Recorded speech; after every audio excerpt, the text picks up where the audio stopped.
Mashabiki a tabarĩra ya rũrũmuka Inooro TV nĩ matigĩtwo magĩcakaya na host wa tabarĩra ĩno Shiru who has suffered a tragic loss, na oho a Kenya nĩ matũngĩtwo nĩ ndeto ĩna magigi na kĩeha kĩnene mũno. Mũirĩtu ũmwe wa cukuru wa Nairobi University nĩ oragĩtwo na mwĩrĩ wake gũcoka gũteo handũ gĩthaka-inĩ Mweki.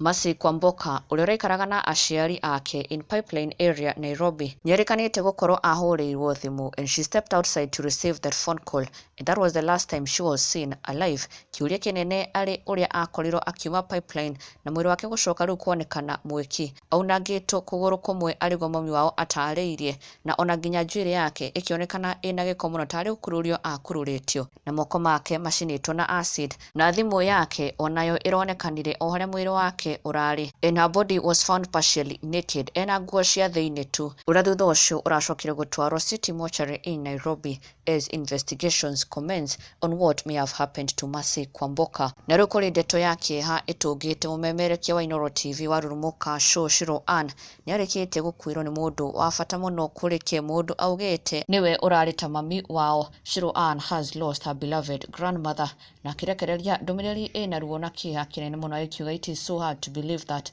this woman has left her. Nĩ ũndũ watiga ngoro yake ĩinamĩte mũno, akiuga ũmũthĩ ngoro yakwa nĩ yainama mũno Mwathani. The only woman who made me feel I have a mother has rested. Shiru mkubwa has rested. My grandmother has rested. The woman who took me to church, a woman who planted a seed of fear in God and hating sin, has rested. I am heartbroken. Rest in peace, my love. You are in a better place. Na mashabiki mafans ona nginya fellow Kikuyu celebrities nĩ mamũmĩrĩria na njĩra nene mũno, na mathiĩtwo na mbere kũmũmĩrĩria. And from us to her, pole sana. May God grant Shiru peace and strength during this painful and difficult time.